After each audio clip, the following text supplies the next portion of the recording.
All right. All right.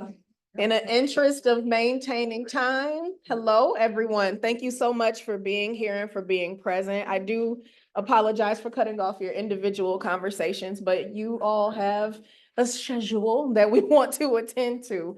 The agenda and whatnot is being printed and provided for everyone. There is also the sheet floating around. It's not your usual sign in for training, but this at least allows me to make sure that you get your training time accounted for.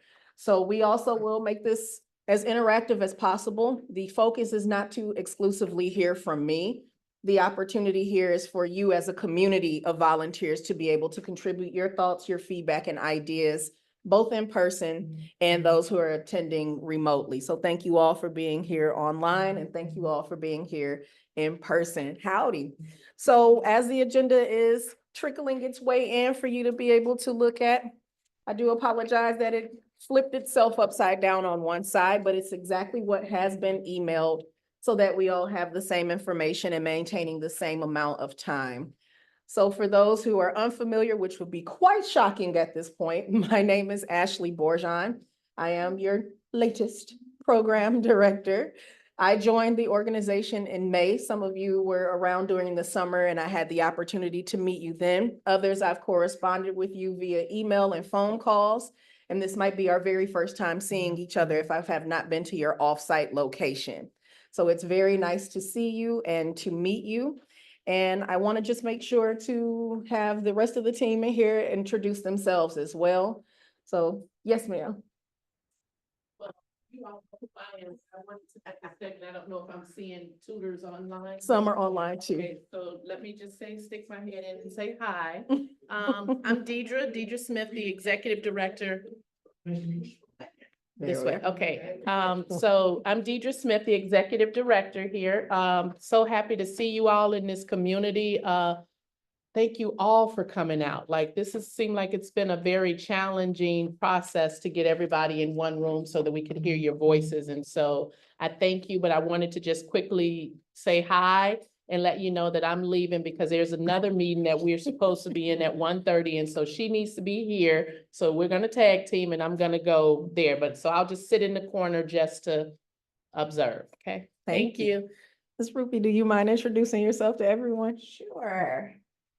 So good afternoon. I'm Ruby Lopez. I'm the outreach manager, and I oversee our 8 outreach site locations. Wonderful. Thank you all. We will have an opportunity for you to share your name and a whole bunch of snazzy, jazzy stuff, but consider this your classroom experience. Some of you have had orientation with me and you see how I facilitate that as a classroom experience, but this is your first time having facilitation and leadership as directly as this from me. So again, in interest of time, we're going to adhere as best as we possibly can to what the agenda is, and more agendas are being printed so that you have a physical copy of it. But I do have 2 clocks here and a timer. So wherever we can manage our time accordingly, we will manage our time accordingly. Obviously, there will be things that we might converse about that might run over, but that gives us foundation for our next meeting and enough time to be able to work on whatever your feedback or thoughts or ideas are to be able to share them later. Thank you so much, Ms. Marvin. All right. One thing that I want to make sure to share immediately before we get into any of the magic of updates on enrollments, accomplishments, and so on and so forth, let's go ahead and address the elephant in the room. You have been here longer than I have been, and you have seen a lot of motion and development and change in things. But I want to solidify your trust and your resilience in the fact that the organization, regardless of who is in the role of leadership, will be here. And with me in this role currently, all what you're thinking of, but I'm not going to respond to it. with me being the baby in this role, you all may have several years of experience above me. So I do want to be clear about the fact that I'm not naive to the fact that you had to get adjusted to yet another person in the role. And that can give you a little bit of apprehension in terms of communication and what you want to convey or what you even want to pour into. I am very open to your thoughts, your ideas, and your way of facilitating those things. And I'm going to do the very best that I can to keep you as incorporated as possible in being a part of the changes we hope to see that fortify our mission in this organization. Likewise, one thing that I want to do is kick away the crutch you might still be leaning on. When we say we're recovering from the pandemic, we are not. The pandemic was 2019 and 2021. We are in 2024, hours away from 2025. The pandemic is gone. We are in a new phase of instruction, of engagement, and committing ourselves to supporting the community. The COVID is not gone. God bless it. That's unfortunate, but COVID's not gone, but the pandemic is. So shifting our way of thinking to release that allows us to open ourselves up to more improvements, more innovation. You all have so many experiences, not just in this building or at your respective location. You have experiences from your professional background, from your personal interests, things that we want to see poured into the community so that we're seeing our students become gainfully employed, more incorporated in society, and finding their footing in new and different ways. So if you've been leaning on that, now is the time to release that. And I know it can be a little scary because it's a good cushion of an excuse, but it is an excuse. And excuses challenge us to find solutions. That is why we are here, and that's why this meeting is taking place. This is the start, a new foundation of collectively finding foundational solutions to ways that we can innovate and support our students and see our legacy of this organization continue to grow. So now that the elephant has been addressed, I want to share with you what the team has been doing here. In terms of enrollments and academic year goals and whatnot, we had a very ambitious goal that was set before us of a very substantial enrollment number. Yes, at this point in the year, we're seeing our numbers dwindle. Attendance has changed. People have gone back home. Some have not even communicated anymore. And we're doing all that we can for retention's sake. But at the time of this meeting, we have 408 students actively enrolled. We constitute active enrollment as those who have actual hours of instruction time within our system. We have somewhere in the 300s of those who are still anticipating placement or assessments, meaning they have done an application, which we have moved just from paper to being online to quickly facilitate that information and to be able to make better notes for us to track our progress and our outreach efforts. So the goal is large. We're not done chasing after it. We're hoping for well over 500 enrolled. It is ambitious, but the way that that works is through your promotion of what you're doing here. You wouldn't just volunteer just because.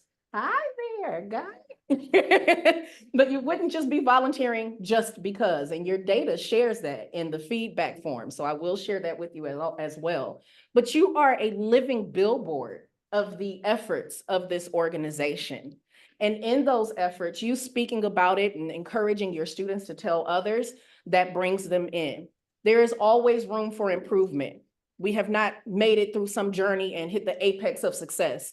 That's unrealistic. There is always an area that we can improve upon how we engage with potential students, retain the ones that we have, but we're aggressively working on that. And I'm emphasizing the word aggressive because we made some very swift shifts in how we onboard and how we enroll and handle that. In previous years, as recent as early as this year, our enrollment dates used to be consecutive, Tuesday, Wednesdays, and Thursdays. You come in, you do your documents then at that time. Perhaps you got a confirmation call or some of the details explained to you. You do your assessment, you pay, you get your textbooks, so on and so forth.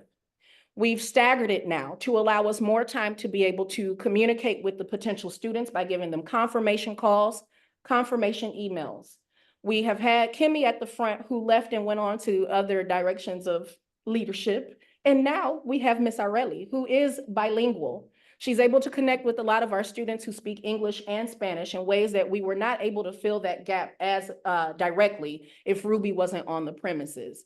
Now, granted, most of us speak something, but not everybody is fluent. And if you've heard my Spanglish, you know I don't need to communicate in those ways.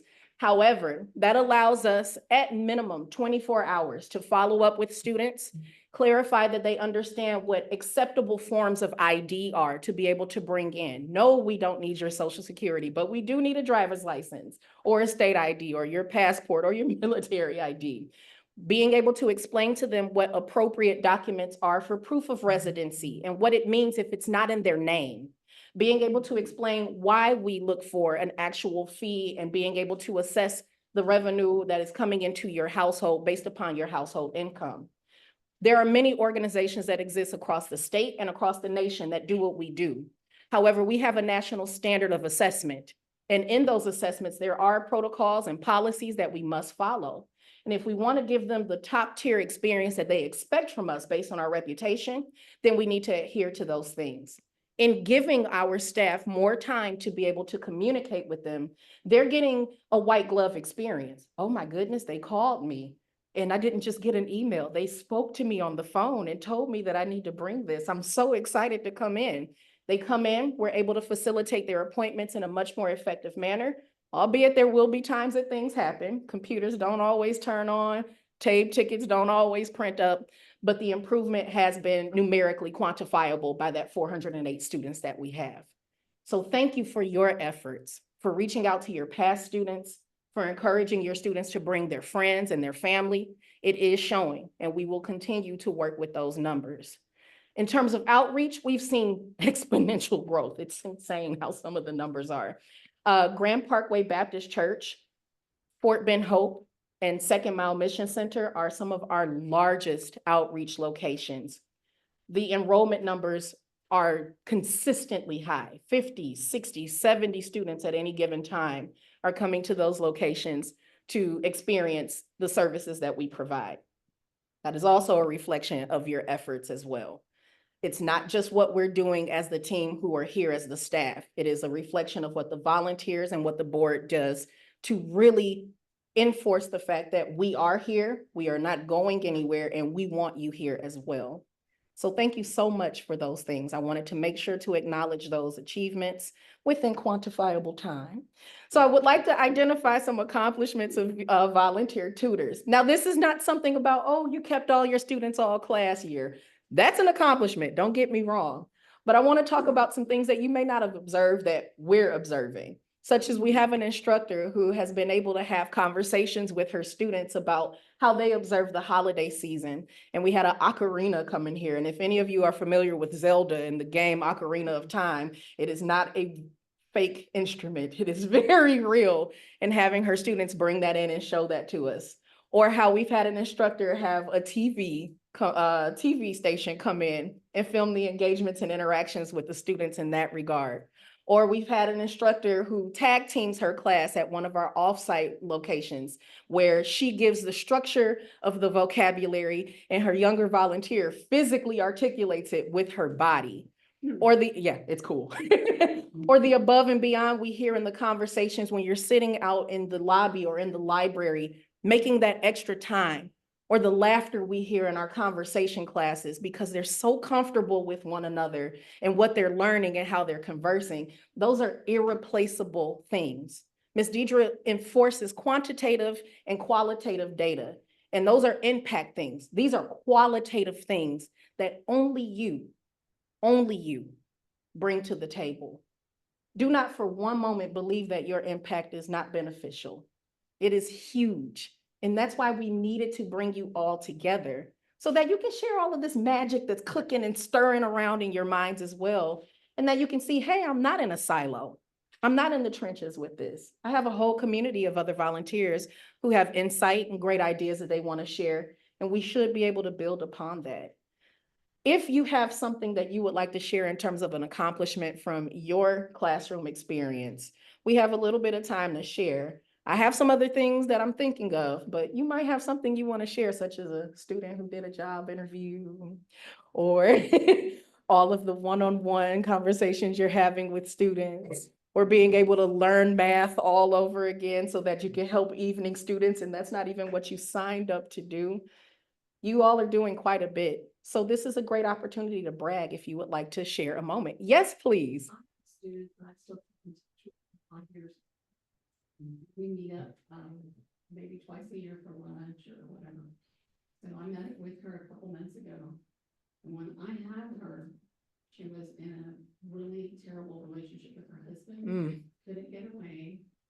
Had 3 daughters. It was just an abusive, crazy place to be. job. She couldn't speak well. And I would just kind of keep in touch with her, and we meet up, and a lot of that was just her venting. Mm. I was totally blown away, so we meet up again. Remember that job I told you about? I said, yes. She found this job and working at a doctor's office that works with patients who've been in car accidents and need to be assessed for insurance Oh, my. to cover or to go after the other person, right? These are people who've had spinal injuries. So now she is on top of lawyers, cases. Oh, my She's goodness. making money, and the crazy thing is, her husband and her, I was waiting for like, and No and. it's all fine. All of a sudden, she got a job, he's not the only one, and weirdly enough, he's like expecting her. They have like a whole different level of marriage, and I was like, what? Are you? I didn't wanna say, well, are you kidding me? Or I just wanna think like, wow, this is crazy. But just the total change I saw in her personality, the amount of English she's learning Yes. every day, and then she speaks Spanish at work too. But the respect you can see and the self-respect she has, it's just tremendous. Absolutely. It is something you can't, what we see is not instantaneous. We don't get instant gratification. And it's hard to see that long-term, and of course, not all of us have the ability to catch up with a student 5 years ago. But this is so important to say that each of us are really doing things in different ways.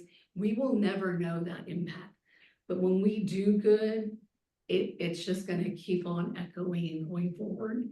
And I just love that. I love that for her and her family. Thank you for sharing. Yeah, that. it's pretty cool. Absolutely. Yes, we definitely. That's why when I stood. I Yes. wanted to say thank you, Padma, and so those are the exact stories that we need to hear, and those stories are so intricate, not so that it keeps us motivated and doing the good work and knowing that we're touching lives and changing lives, but it helps us write the grants, it helps us write the narratives for the funding, that helps us get before the larger community at large so that they know that we're doing the work. A lot of people say, for us to be around 37, over 37 now, right? 37 years, some people still don't know who Literacy Council is.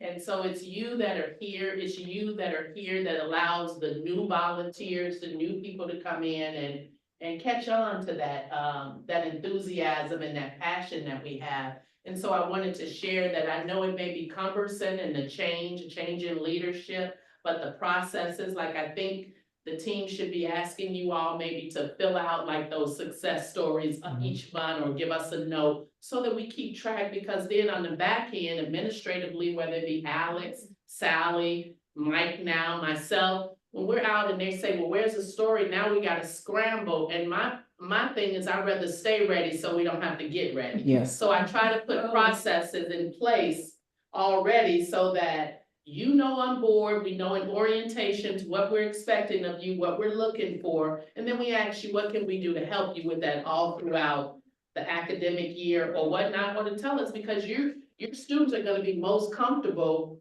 with you.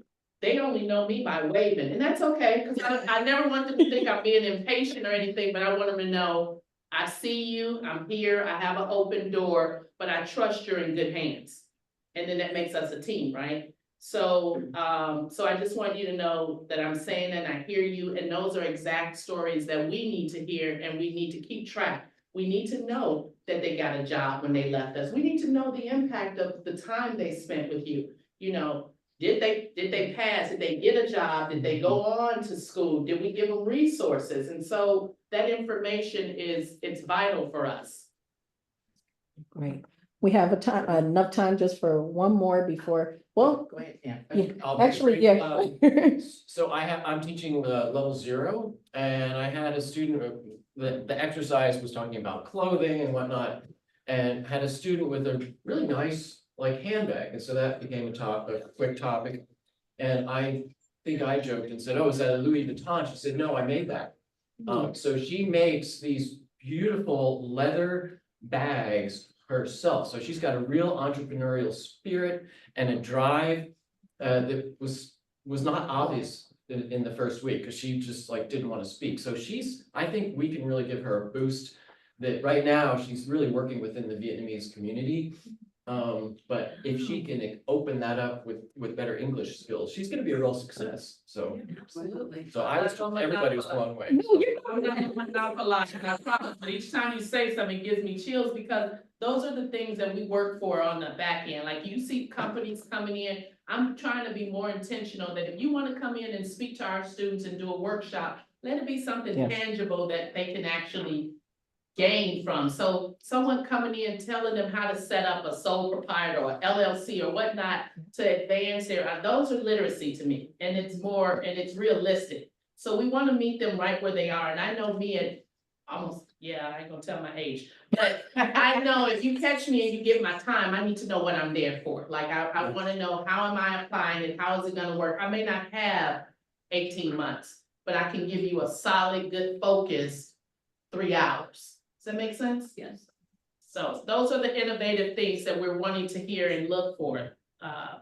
Thanks, Mike, for that, Padma. We will make sure to continue on with more of the things that you want to share about what your students have accomplished, but we want to get on task, especially those who are remote. We have a breakout session. So I have 1, 2, 3, 4, 5 to Mike. 1, 2, 3, 4, 5 is one group, and then the back table in this group here. Let's talk about curriculums in this breakout session, and you will have 10 minutes. It will be timed. I want you to be able to have an opportunity to talk about what you enjoy with the curriculum, what might not necessarily be most ideal, and other thoughts you've had about its development. And we are going to come back in 10 minutes and share those thoughts. Those of you who are in the breakout rooms, it will be 3 of you per room. One group will have 2, so that you can share your insights and make notes as well. So I'm going to start the timer now. Huddle up and converse.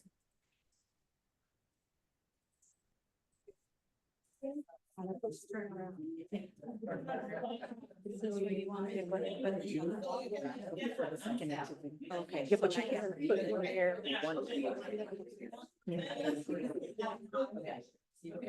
you doing the one online? Yeah. Yep, it's already in the breakout. Now I'm just gonna pause the recording. Welcome back, everyone. We had a great question from one of our peers. They wanted to know what the percentage is, and I know you can only see half of me, but it's far more important to see that. They wanted to know the percentage in terms of enrollment based on those who are here for language purposes and those who are exploring other activities. Immediately before I even get into that, anything that's an elective, such as culture shock or public speaking and whatnot, are supplemental to the priority of the ESL classes. So more than half of our population is predominantly here for that, for variable needs. We're seeing an increase in GED enrollment based on changes that have happened in the county with other accessible options. But primarily it is ESL followed by GED. We are seeing an uptick in computer literacy desires, and we will see an increase in citizenship now that we have a lot of changes in new grants that allow us to expound in that area. Please share. In the past, it's been 75 to 80%. Yep. That's ESL. 75 to 80%. Depending on the year. There's some years that GED is bigger than other years, but so kind of hovers between 75 and 80% is ESL. And those ESL students, like she said, or other students take other things. But when they walked in the door, they came in for ESL. Wonderful. And it's that much. Yeah. Great question. So before we hear from the 3 groups we had here, our online guests, I would like to hear some of your positives or your pros about the current curriculum you use. So you're welcome to unmute yourself and share. Hi, it's me.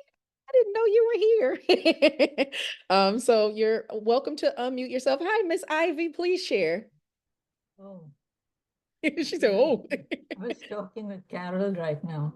Yes, and I ma'am. just told her, I said, we both agreed that they're most scared of writing. Nobody Okay. likes to write. Reading is much easier for them. So what is So shared? you know what we have to do really is get them personally involved in what they're doing. Yes, And ma'am. that's what I managed to get my class doing. I said, instead of writing journals and essays and that, we're going to write memoir journals Yes, ma'am. about your own lives, so that it draws them into into their own lives, so they are more interested in that. Wonderful. Thank you for sharing, Ms. Ivy. Anyone else from our online attendees have an observation that they would like to share about their particular curriculum? And it's all right, you don't have to unmute. You can always type it in the Zoom chat if it's more comfortable. And of course, you can always just share it in an email later or one-on-one conversation so that we can convey the information to others. All right, we're gonna start on this side over here. What are some pros that you shared in terms of your thoughts about the current curriculum or curriculum options?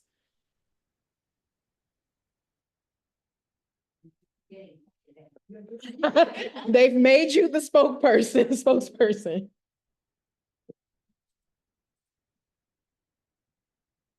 Mhm. Done 2 through 5 over many years here. And best to the students when we started, I don't know what I'm doing here. I hope, because for the first probably 2.5 weeks, I felt like I wasn't sure. Yes. Now our classes go so fast. The curriculum that I've been using, this week, we took something from the news, and that was the shooting for the CEO. Oh, yes. And Miss Ashley, there are we can't hear. in the United States that are problematic. One would be guns, and the second would be healthcare costs. And we had a very dynamic class talking about these subjects, me asking them, in your Thank you. country, do you have universal health care? How is it handled? And we have at least 6 different countries. Good information, and the class went so fast. One of the common things that I discovered to do, which is really helpful, was 2 different games that were online. And I pass around a little thing, and they pull out a card and they read it if they want to, or they can drop it. What is the happiest memory from your childhood? Oh, Last week was, that got very interesting for the women. We have one man in there. Everyone else is female.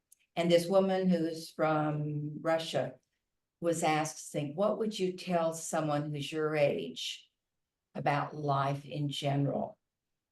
And it got off into a very deep conversation about women's positions within their own cultures, what's happening in this country. And I guess the biggest thing that I told the group here was, now I lost it just like you lost that. They said to me, several students have said it, what I like about this class is I'm thinking about things I wouldn't think about otherwise. And so, yes, they're getting more fluent. We do a lot of vocabulary. I just speak in the way that I talk. And some of those are pretty big words, but we take them and take them apart. But the fact that they're saying, I've never thought about these things and it's making me think. Is My apologies to cut you off. I just want to make sure if we had anyone else in the group as well who wanted to share before I pivot to Yes. another group. Absolutely, yes, please. My apologies. I definitely want you all to have time to talk about your other thoughts, but that's also important that you exchange information too. These are conversations that you want to individually continue as well. Yes, please share. Thank you, Ms. Sher. I was telling her, when I came to your orientation, I wasn't gonna teach. I told you I wasn't teaching. Yes, you did. You did tell me. The lady that was teaching ended up on vacation, or she had to do some other business, so I had to teach.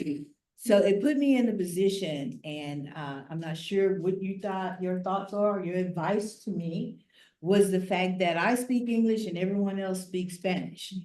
That felt really weird, but I went for it. And as I was saying, I had 6 students, not 1, 6, all speaking Spanish.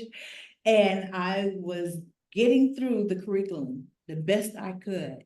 They definitely finished all 10 units. I was told by the time we were done, they were surprised that all these students actually did all 10 units. So I would say I'm interested in learning Spanish. So however you guys can do that, I would appreciate it because I felt a little like totally insecure because sometimes they had conversations that I didn't know what they were saying. So language is connect and conveying I the feel that. education. Understood. Thank you all. Let's go with the middle group here, please. Any pros to the curriculum that you're either actively using or the curriculums you've been exposed to, or cons and suggestions?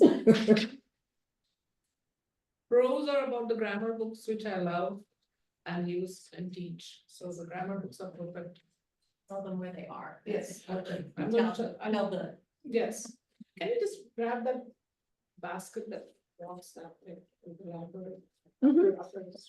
Yes, we do have grammar books that are in the library, but she does specifically work with certain ones that really help her, Yes. give some Which ones are scaffolding to they? her group. Do you remember the names of those specific Yes, books? yes. And we'll bring them in here for them to see, but yeah, we'll definitely pull them in here so you all can take a look at them. Cons, suggestions. That we need the grammar within Because the our other challenges and ventures and. journey to success. Yes. Journeys. All right, What was it, journey? journey to Yeah. success. Yeah, That's a curriculum.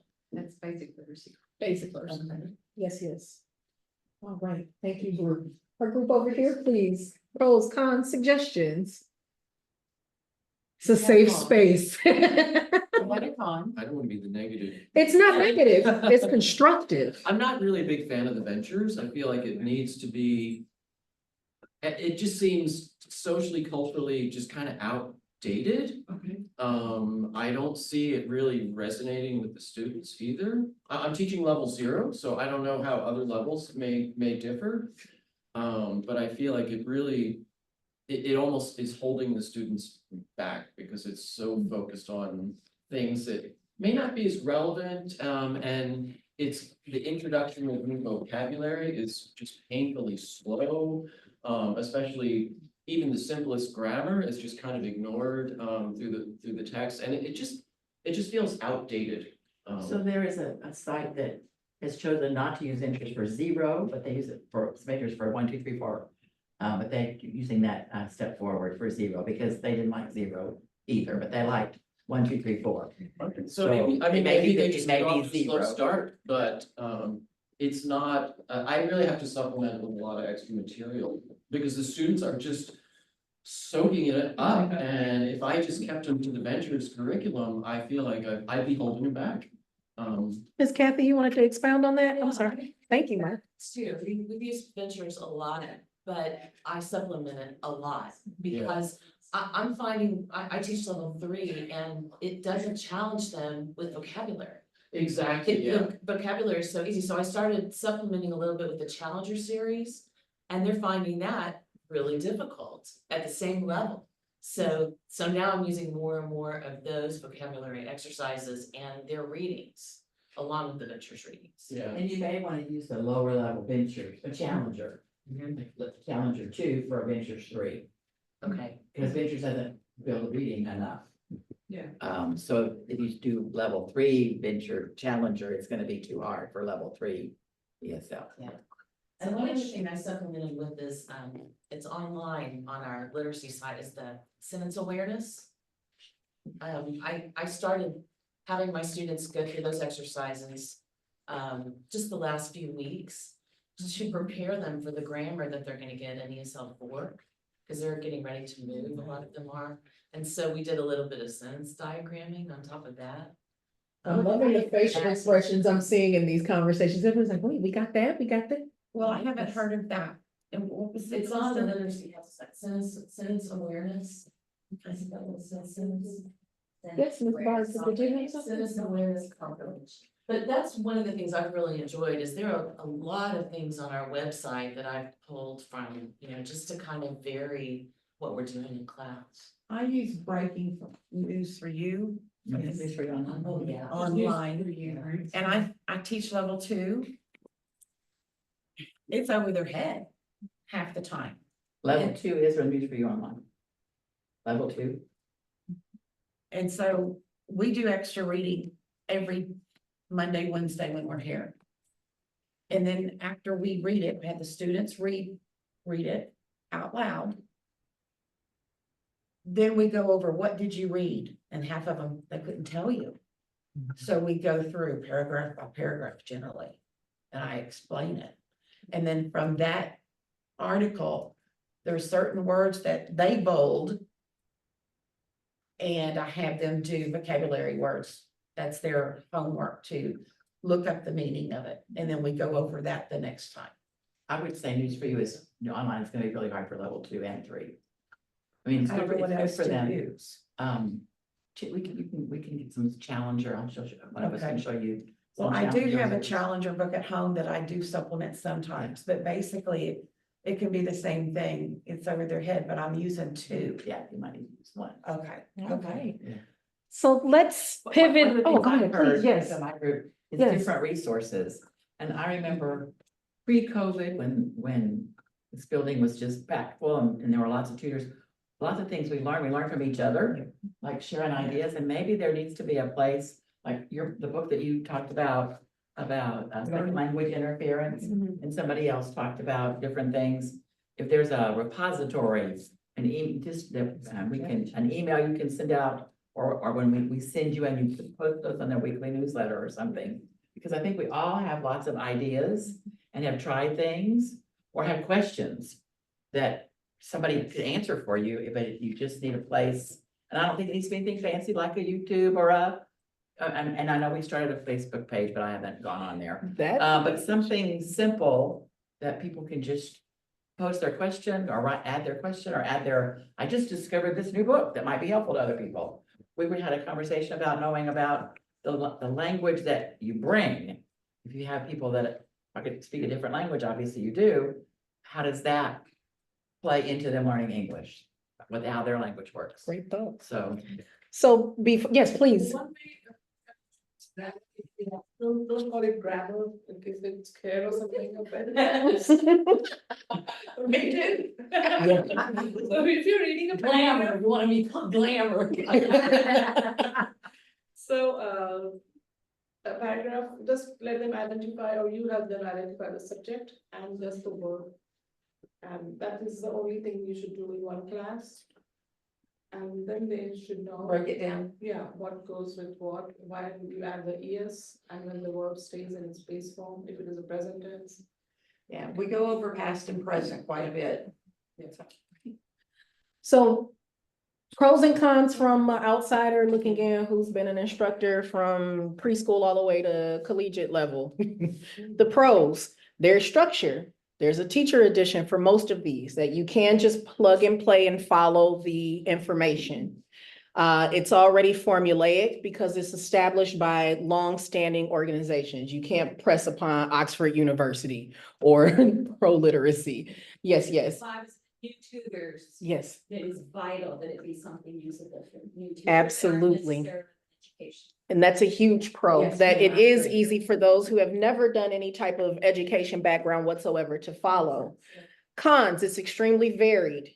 There is a lack of continuity in knowing where you progress from one book to the other because the levels and the publication and the designs can vary quite a bit. And we're all using them differently or not using them at all. And don't think I don't know, I do. So it reflects in the assessments, it reflects in the conversations. So I know when you're not using the resources.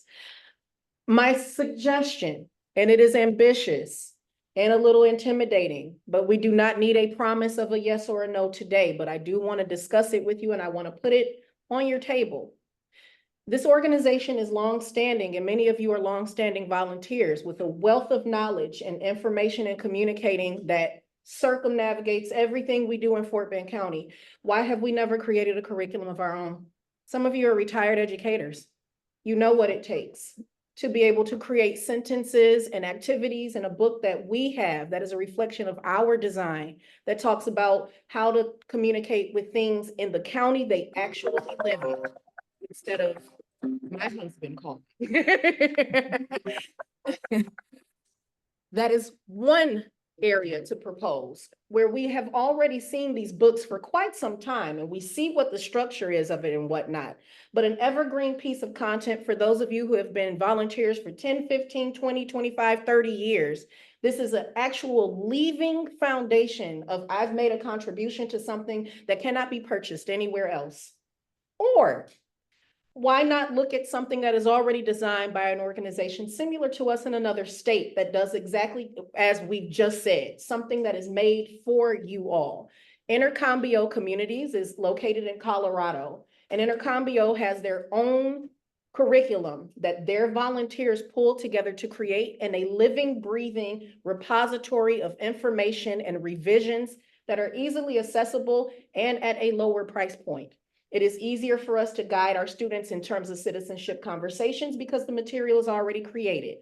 It is easier to consider vocabulary and sentence structure and things of that sort because they've already formulated it for that to organically move in those directions based on conversations about where you already reside.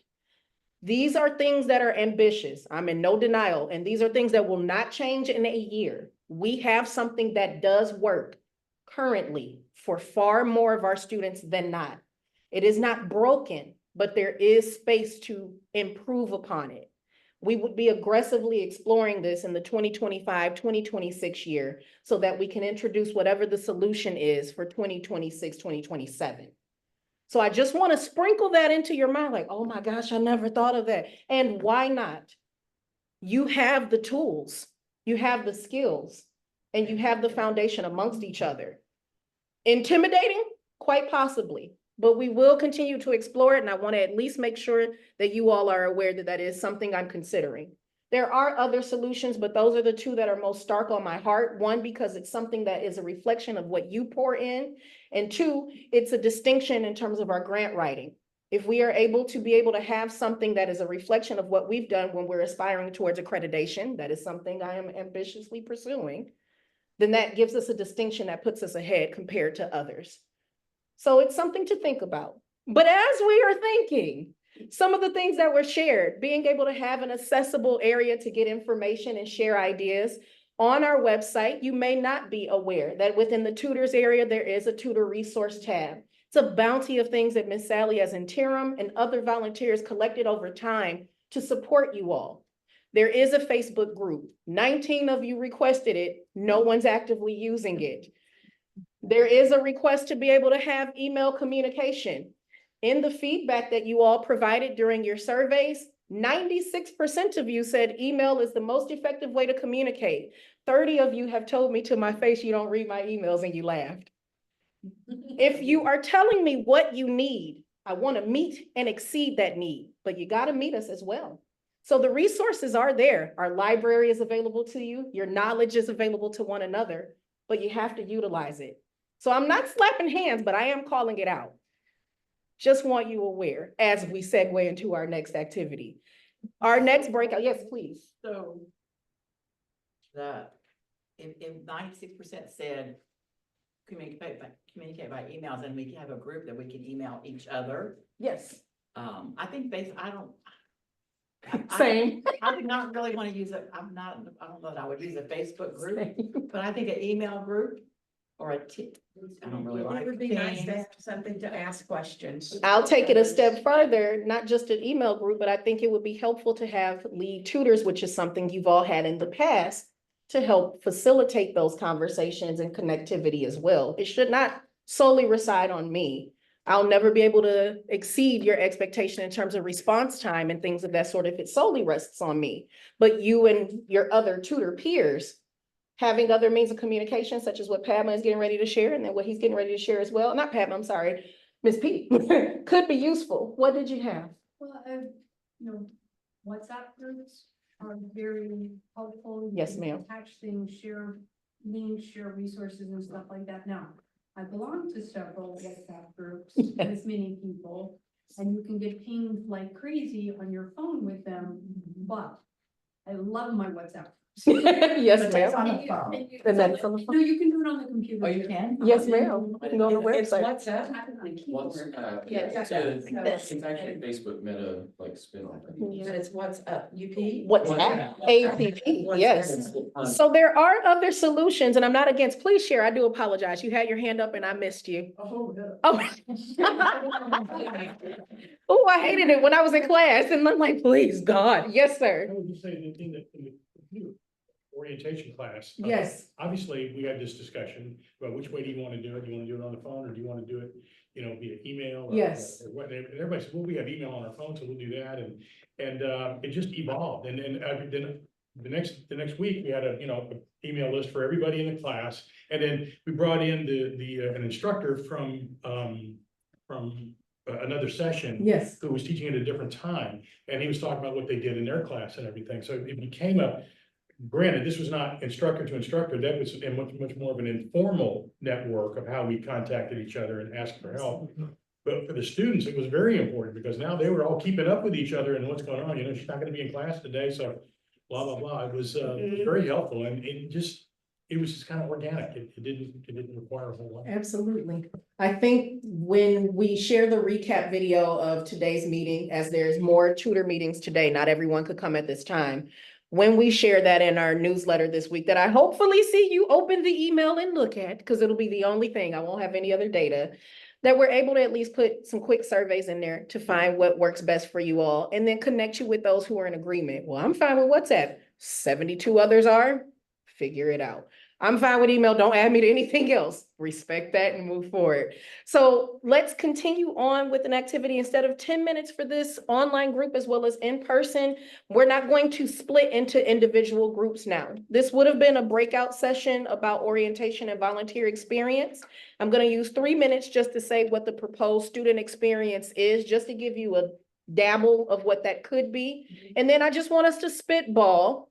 I'm gonna have one person write on this one and one person write over there. We're just going to share what could be improved about your experience when you were onboarded as a tutor. Maybe it was spectacular for you. Maybe you're like, I felt like a fish tossed out of water, and then one person reached out and put me back in and it was the greatest thing. Whatever that is, we want to make sure that we're sharing.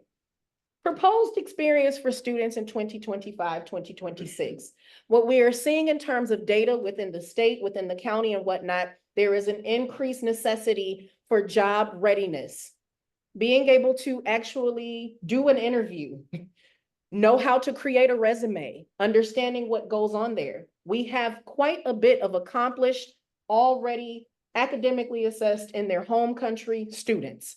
Not everyone, and I hate to use the word destitute, but not everyone is coming from a destitute environment. Some were pediatricians in their home country. Some were attorneys. Some were on TV as journalists. We have diversely educated students at this time who cannot get a job that meets their level of academia and personal and professional experience without the actual confidence in conversing and aspiring towards finding things in the right way. They can't just walk into a facility anymore and do like we used to do and ask about a job or get a paper application. They go to Target and you're immediately told, go to the computer. First off, where the hell is that? Can't do that. Not in the least bit. And it's intimidating. And now you've already increased the fear that I can't make it in this country, that I can't make it in this state, let alone this city. I don't have any kind of unity in that. No more of that. What we would like to consider, and this is with your agreement, I'm not just going to throw this on you. I'm too new and that's too unfair. But why are we not thinking of 8-week modules? During these first 8 weeks, we are focused on chapters 1, 2, and blah, blah, blah of our book. However, on certain days out of the week, we do 30 minutes in the computer lab. It's an opportunity to expose the all overwhelming number of students who've submitted for our feedback for this semester that they want to learn how to use the computer and use their smartphones. That's also an opportunity for you. Yeah, hello, say that. It's an opportunity for you all as well. There are things that we are constantly going to learn from each other. Now we have this new robust online 16 module system called North Star Digital Literacy that takes them through so many different things. That could be overwhelming for you all, but that's not for you to teach. We have a digital literacy person here for 2 years with us. We need to maximize on what she brings to the table. That gives you an opportunity to learn something a little bit new and your students to have a need met. Workshopping. Multiple students have said, I want a conversation class. I can't get in Cheryl's class. They're having fun and I'm jealous. My friends are in there losing their minds. I want to be a part of it. Coffee and conversation used to be something for you all that lost a little bit of momentum. My hope is after this, we'll be able, once we select a date collectively, that we'll be able to maintain this. But coffee and conversation needs to now be their experience. Come in, and if it's a Friday that you are willing to volunteer your time, let's bring them in here and let's have a huge conversational experience. Let's show those who have the Friday classes, who are usually our most advanced students, Miss Ivy's class and Miss Mina's class currently, but we got another Friday class coming. Let's show them those social opportunities for the students to be able to start connecting with one another at different levels and exchanging their own contact information and connecting where we can't fill in that gap. Additionally, if we're doing 8-week rotations, it allows you all to experience new students regularly. How many of you have had the same students for 4 years, not basic literacy, that's different, but you've had the same student in your ESL class because they love you. They don't really care about what they're learning anymore. They just know they love you to death. Well, we're not necessarily seeing their skills grow. We're seeing them sometimes take the attention from the students who might need it in your classroom. And they mean well, but they're enthused because they're excited about you. But it allows them to be able to rotate around. You're exposed to more students, more dialects, more accents are exposed. Yes, I'm speaking in a very straight Ohioan Midwestern English accent, but my dialect comes through from time to time as well. If I'm saying tú, you're gonna hear it in Spanish, tú, instead of tú, and you're gonna hear other inflections. Being able to rotate them around so that they're exposed to other instructors and other instructional styles gives them an experience that's more similar to what they would experience when they were still in elementary, middle school, and high school, which a lot of them stopped at. For those who have had a collegiate experience, they've already known what it's like to rotate and have more than one class on their schedule, and they usually do. Yes, ma'am. So you mean somebody would just have a student for 8 weeks and then they go to a new teacher? They go to a different teacher. It's still the same level, but they get to experience something different. That's why I said it's a suggestion, not a guarantee. Yes. I'm skeptical, but one of the potential pitfalls is that if you're gonna do something like that, you're gonna have to really tighten up your curriculum so that. Absolutely. But you know what else we are tightening up? The opportunity for you all to be able to not be here at all time. You have a year academic obligation to us through your volunteerism, but you have lives, you travel. Some of you are new retirees and your husbands and or your wives are taking you all over the place. Now we're able to get you started a little bit later in the semester with this class that already exists. It's not the usual, and it's historically not what we've had. So it's not changing immediately, but we are throwing out suggestions from here first, then you, then there. Well, for me, I know with the ESL that I've been teaching for over 9 years. Yes. Creating community with my students Is huge. So important to keep them engaged and keep them coming back even when it gets hard. So to be rotating and changing, I think would attract. There's gonna be pushback, of course, but the community is the classroom featuring the student and not just the instructor. But I'm not changing it now. Why move? Why move? Because of exposure of different instruction style, because of the opportunity to be able to learn different skills, the opportunity to be able to see progress in gainful learning. Some students, as I just articulated, are pleasantly pleased with where they are and do not foresee themselves So moving. maybe an alternative is you had that instructor only for a year. Yeah. And if you didn't move, if you were level 1 and you still need level 1, Please you go change to a the student. different level 1 teacher. Yes. But, or you're level 4 and then you had that teacher before, then you go to another level 4 teacher. Sure. Rather than change in the middle of the year. No, it would be regular rotation because it wouldn't just stop at that. They're learning other skills as well. And they're also learning the opportunity of being able to volunteer their time here. That's what I wanted to add on to that. We have a lot who don't have work experience here. Do some of that here. Now you are developing actual experience that you can put on a resume, and you're actually using that as on classroom or on environment learning that helps you progress towards larger things besides just acquiring your reading literacy. We have to look at literacy holistically as a whole circle. So we don't have to move students, but we do have to think differently of how we have them here. We have some students who are new volunteers of ours now. They're in the office. strengthening data entry skills and things of that sort with the aspiration of other jobs. Please share, and then Ms. P. Yes. Piggybacking on that, when you're saying, and I'm open to what you're talking about, the 8-week, would that be the same level for all 8 weeks, or do you? Yes, it would. Not all of us can teach all these different. No, of course not. Gotcha, okay, It would gotcha. be the same level to move them forward. And if not 8, Got it. then we're making the switch for the next So what- semester or okay. something. Got it. But it Got it. needs Got to it. be an adjustment in that, because it's hard for us to admit, but I'm gonna call it out. We get attached to our students because we care. And in your caring, we can coddle. We have to be able to let the wings extend. This just sounds like a schedule.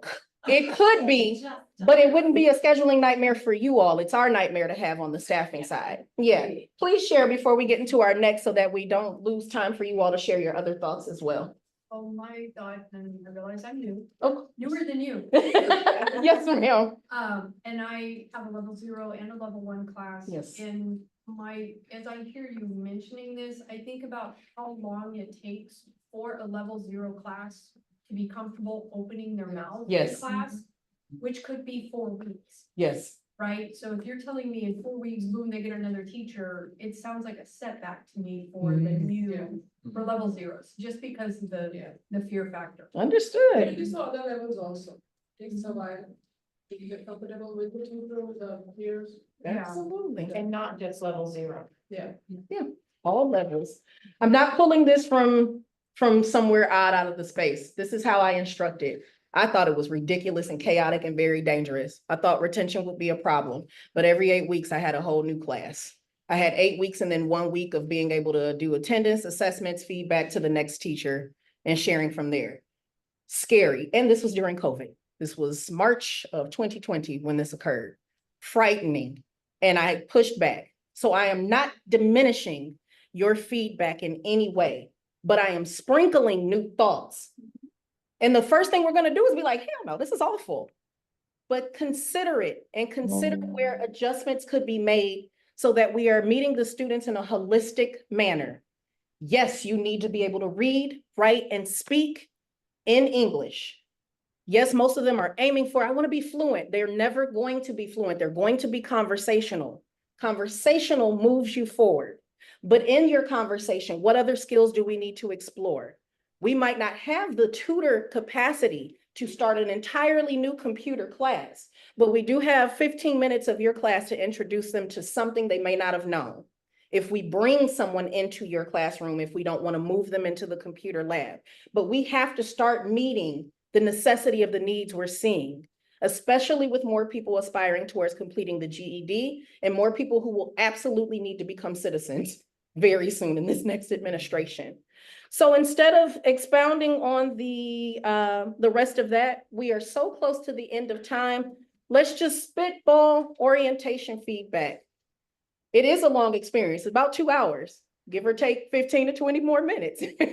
However, what are some things beyond what you shared in your feedback form, which thank you all for those who have completed it. If you haven't, I will be stalking you. I want your feedback so desperately. It's quantitative and qualitative, and it helps with our grants. But for those of you who have shared, thank you very much. But one thing that I want to say in the orientation, one thing I think is awesome is the fact that it's an opportunity for new people and returning to be able to connect. They immediately started us a sense of community. Our last group, they were really excited. They weren't in the same school, but they all knew the same people. So that made it cool for them. An area that could improve is making sure that people actually observe classes before they get into a classroom. It's in writing, but it does not always happen because we're trying to meet the need of the students. So I want to ensure that we don't miss that. It's very important. And those who came before me identified that because you all identified that as a necessity. What are some other things that we might not want to miss in our orientative experience?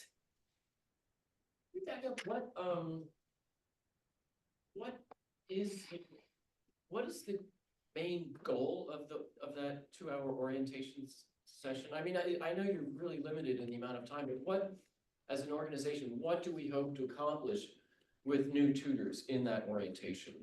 Because there's not a lot of time to do a lot, and It's not a lot, and I've noticed that it was far more beneficial for me since doing the one that you were in up until now, that I have them in small groups instead of as large as we did the one that you attended. There's too much that's missed, where this Monday I had two women, one of which is a returning tutor and one who was referred by a current tutor, sit in my office with me. You're able to do a bit of an assessment of who you're dealing with.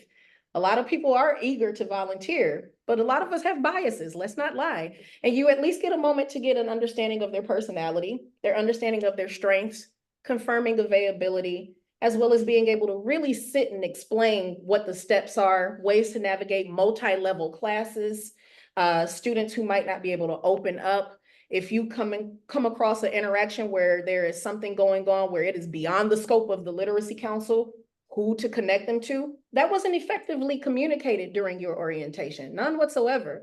Albeit there was a tutor handbook that was provided, and you all will be receiving that again, but albeit that there was one, there were ineffective things that weren't communicated, that more time and experience, I'm like, oh my gosh, I should have said that, oh my goodness. So the idea is to be able to acclimate them to what the expectation is of the responsibility and the task, and making sure that it's explained in a way that's effective, that they're comfortable with it. On paper, it's one thing. Seeing it in action, seeing what the attendance sheet actually looks like, what the expectation is of filling that out, looking at the textbook, really talking about, let's look at chapter 3 together. How would you navigate this if you have a person who already has a degree versus someone who can speak with no issues but can't read? Those smaller group moments allow the orientation to be more of a developmental experience to give them a better expectation. I think another thing that we were in the same boat. Yeah. One thing that would have been very helpful to me is if we were able to break into, you know, like y'all are ESL, y'all are GED. Absolutely. And get support on what resources are available to Yes, us. ma'am. Because, you know, being part of a satellite group, Yeah. there's one other teacher there that I can see, and we're like, hey, did you find the ventures resources online? Yeah. I'm like, yes, I finally found the level worksheets. Let me show you where they are. Absolutely. So I think having, you know, if we'd had that information ahead of time, we could have benefited our students just a little bit more. I believe that would be very helpful as well. And making sure that those of you who have the opportunity to volunteer your time for an orientation, that you show up. Robin Danziger came to one of the orientations, and just her being able to share her experience with those who were present was helpful. There's only so much you can hear from the program director. That title means nothing if I'm not in the classrooms and experiencing what you're experiencing. So I do agree with you that that could be very helpful, and that creates small cohorts in and of itself of resources to lean on with one another. Yes, ma'am. So I don't know what you're doing now, but I mean, I did the orientation for quite a few people in this room. And I did share all of the different materials. And so that even, and didn't break you into groups, because you may come in thinking you want to do ESL, but later decide to do GED or basic literacy. So kind of got exposure to all the different resources. And I also think it's time to kind of keep people committed to the agency. And I talked about agency history and why we're here, and kind of what's been accomplished, just because you need to get connected to the place you're volunteering. Absolutely. I think that's really important. We do have a video that does that now, and it was really helpful to share that with people in advance of their orientation, but people still watch it and it's passive noise. We don't have the attention span. So being able to sit and pause it and ask, that's not gonna always work if I have 8 people, but ensuring that they've watched it in advance and being able to talk about what's in there before we use the rest of that 2-hour time to really do some type of training and giving you some foundation. I've seen through the past 3 orientations that it helped. My first one was shabby. Second one too. Yes, ma'am. I'm just thinking that when I was new, it would have benefited me to know who the staff were. Yes, ma'am. And who I reach out to for, so if I kind of knew what they were doing, their jobs were. Yes. I would know who to reach out to, because there were times when maybe it was somebody was wanting to give a donation, maybe, you know, so it's just being familiar with staff, with their faces, names, and maybe what they do with you. I agree with you. We're pushing up on the end of time, so less me, more you. Questions, comments, concerns, observations. Ashley, this rocked. Ashley, don't ever do this again, whatever the case may be. Let's have that. Yes, ma'am. The daytime Yes, they are. young kids or kids who have maybe graduated. And they don't feel the need to learn computers. I've tried asking them. They just want to have conversations, writing, of course, talking on the phone, making appointments. Be able to write emails to their kids' teachers, Yes, ma'am. so. They all have smartphones, don't they? I've had the So- opposite experience. That they're there. So it depends on the group. Yeah. So for those who are computer adverse, we don't want to enforce that, but digital literacy is one of our tenets. Yeah. So let's talk about those apps on your phone. Let's talk about how you don't know how to turn the vibrator off, all of those things. There's still an area to meet them at their desired needs. Yeah, who'll never explain it, or who'll take you too fast and you're like, well, I just know how to pick it up, but I tried once asking them if you can type it on Word, whatever Yes. essay you are thinking of, and give you a month. They didn't want to do that. They're still on the penmanship, and I'm happy and proud of it. But computers. so not necessarily computers, but we all have, we have very few students without smartphones. Right. And they have them because that's what their family told them they need, even though flip phones still exist. They use it Yes, every day when they're translating a word. absolutely. It's vital to them. Which is all the more reason to introduce them to other apps and AI. I know, oh goodness, AI. But there's initiatives in that we don't want to miss out on. Yes, sir, please. This is right in what I've been doing for the last 2 years. Yes, So, number one, the phone is completely different from a computer. absolutely. And it is not a substitute for having a keyboard skill to be able to do certain applications. Everybody wanted to know how to do a spreadsheet. Yeah. Okay, Right. yeah, Excel, Yes. but nobody wants to learn how to type. Mm-hmm. Okay, so the other thing is, and this is where I've made the biggest mistake so far, is introducing them to AI about 3/4 of the way through the semester, because it was not on the curriculum. Once they realized that these homework assignments that they were doing, because we were building a company and they have to do presentations and resumes and everything, and use all the different, because it was an integrated software class. How do you take a picture from here and put it in here? Once they found out about AI, it's like, oh, it writes better than I do. It could do this it could do everything for me. I just wanted, that's all they wanted to talk about for the rest of the semester. And I'm like, no, we still have to finish, Microsoft Excel here, okay? And anyway, so it's just one of those things you trip up along the way, but AI is absolutely fascinating to everybody. They jumped on it right away, except 2 of the older ladies left. They didn't want to deal with that anymore. They weren't doing much anyway during that time. They had to go back to India or whatever. He did say that too. I like that he said older, not seniors. So he just said older. AI is something that is a little intimidating for some, very exciting for others, controversial no matter what. But there's ways to utilize that to create more scaffolding for your lesson plans. There's ways to say, oh, you put all of that in there. Now let's use your words. I see this writing. This is exciting. Now let's rewrite that in your own way. And they're like, huh? What kind of vocabulary did we need? What nouns and pronouns were pulled out and what this created? There's ways to dive in and make them do the work. There absolutely is. Other thoughts, ideas? Yeah, more than happy to talk about them with you. Yes. You had mentioned lead tutors. Yes. I hope that gets started again, or at least have the different levels Yes, ma'am. know each other and let them have their own coffee breaks or phone numbers.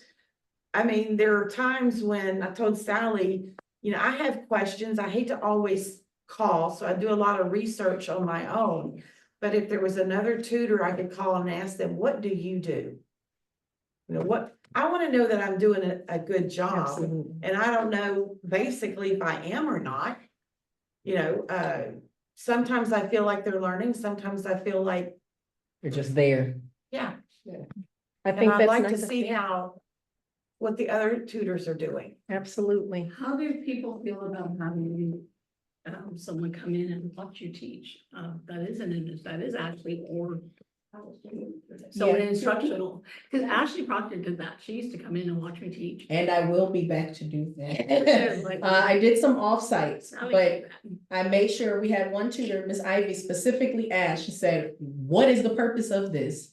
And it's not to critique you and make you feel that you're not impactful. It's to be able to provide you with more feedback about how you can meet those students who might not be actively engaging, or how you can adapt something to work for your one-on-one student or your small groups.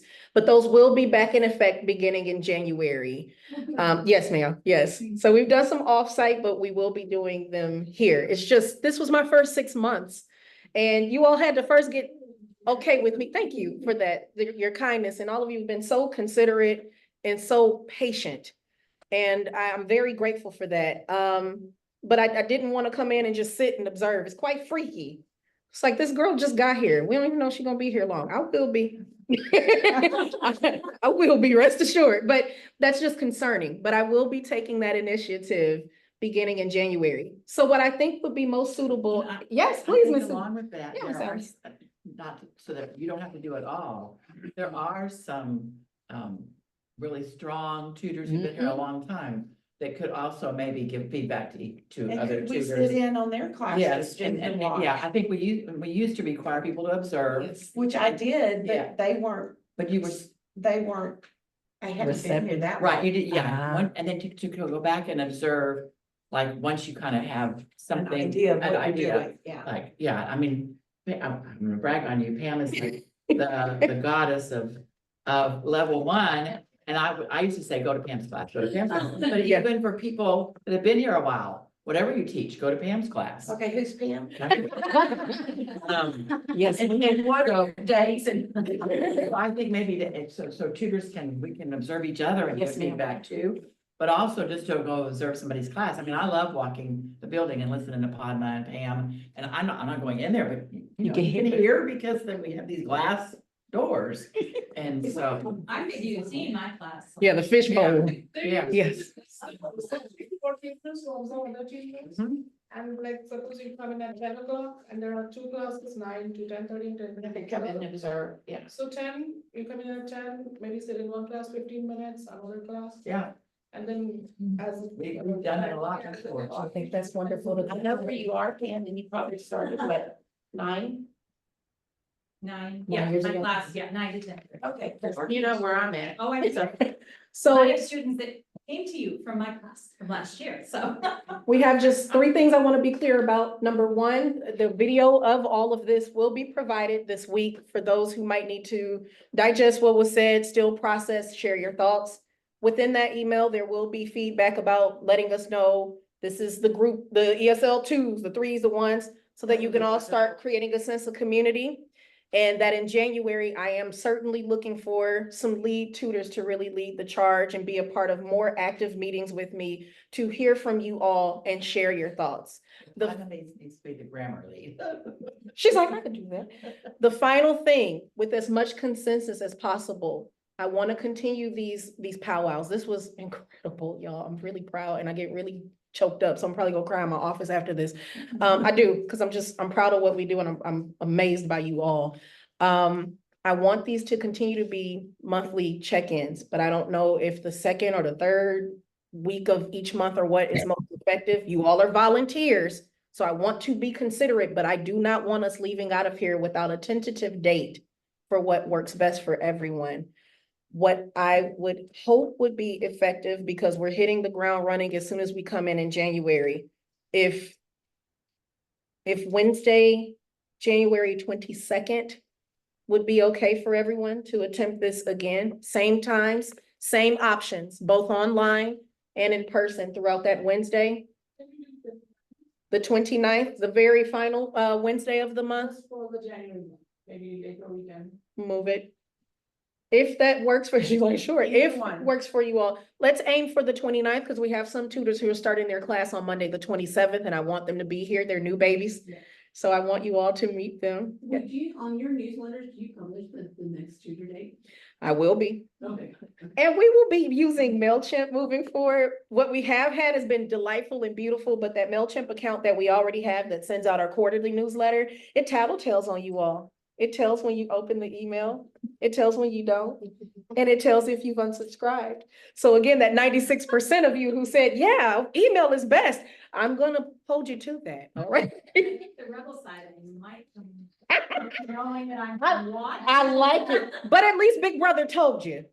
You know, thank you all from the absolute bottom of my heart. I will still be here, but I want to conclude for those who have other places to be. I cannot thank you, women and men, more for how open and adaptive and receptive and welcoming you've been these 6 months. I'm amazed by you all and honored to serve you.